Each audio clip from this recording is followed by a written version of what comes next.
G'day guys, X-Ray Racer 1 here, and we are at update number 5 of Project N-Scale. Now, as you can see, I've got all the track not all the track laid down, but most of it laid down, the main part of the track laid down. Now,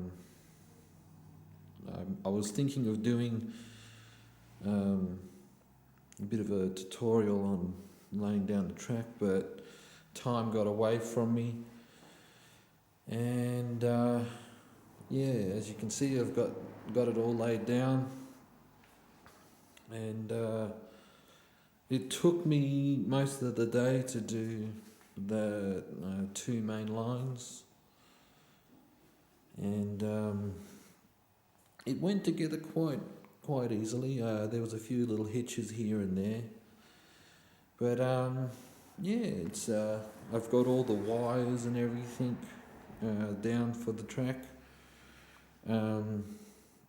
but the track itself to lay down was pretty good. I'm using, in case you're wanting to know, all the track that I'm using is Pico brand. It's a combination of Pico Set Track and Pico Flexi Track. Mainly most of this section here, with the exception of this, it's all this is all Set Track. The reason why I used Set Track for this section was to make it easier, so everything was even, so I didn't have to have offcuts of Flexi Track everywhere. So I knew that with the distance from these two ends of this point here are going to be the same length as this point here, so I knew, and same with this turn radius, I knew it was going to be equal, so it just keeps the length equal. And same here, I got two little bits of Set Track here. I have wires soldered, if you're American, right here, and that they've all got to be connected. I just put the locomotive on there just for a bit of a display, so it gives you a rough idea. And as you can see, guys, it's come together really good. When you're doing flex track, take your time, and I recommend that you use a good pair of cutters. What I'm using here, this is the brand. I can't really see the brand too well. The brand's called Xuron with an X. That's X-U-R. Hang on, I'm just trying to look at it. X-U-R-O-N. So that's the brand that I use, and just cuts the track really well.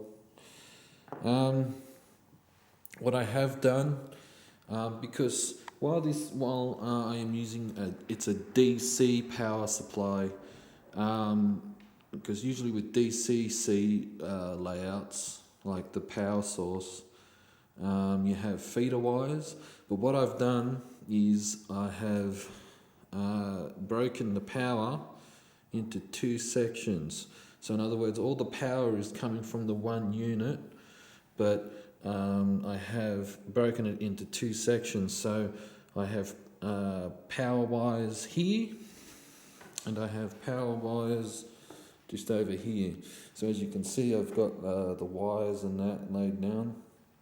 Now, when you're doing something like this, it pays to have your, just with a pencil, mark positive and negative, so that way you know, and then do the same on the other side if you're doing something like this. That way you don't get the wires crossed up.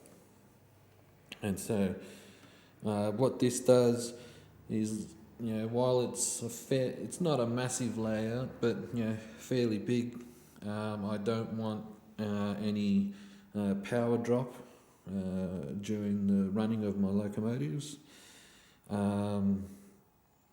and that will ensure that the locomotive is getting full power the whole time.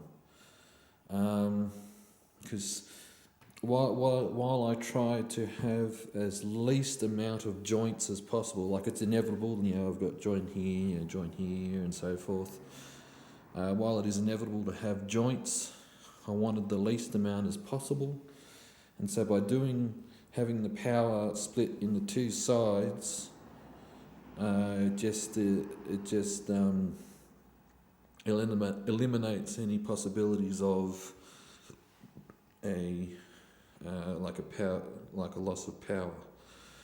Okay, so that's the end of this video, guys. So what I'm going to be doing next is I will be getting some paint, and I will be painting the board in a brown colour, and after that we'll be able to start laying scenery.